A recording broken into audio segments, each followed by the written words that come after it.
Growing up, my mom worked for a church and she cooked for priests. When she'd come home, she would make crazy stuff. It was always weird stuff for me as a kid, but I think that's what got me into cooking. I kind of knew at an early age what a bechamel was. At an early age, I knew what asparagus was. Somehow, some way, I always ended up in the kitchen. I used to work on the Riverwalk. I worked for a lot of the chefs in San Antonio, their generation above me. I opened up a coffee shop, the process of opening my third location, and throughout all of this, food kept on bringing me back. I like to write a menu with stuff I grew up with, stuff that I feel like I should share with people. Food tells a story. And once I tell people a story about the food, they always enjoy it. That's a garden down there.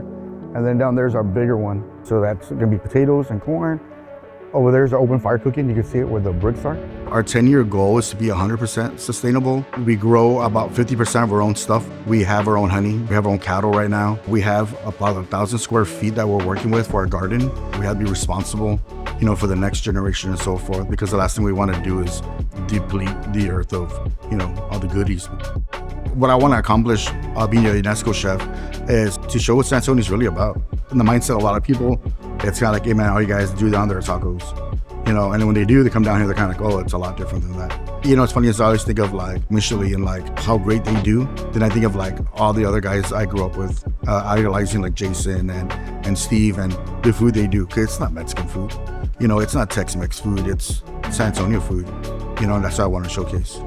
I think it's all about passion, and it's something I grew up with and something that no matter how hard I try to leave, I can't leave. And when I come back, I fall in love with it even more. Now I'm at an age where I want to leave a legacy. I'm trying to do my hardest to be 100% sustainable here, trying to win as much as we can here and try to leave something that future cooks could aspire to be.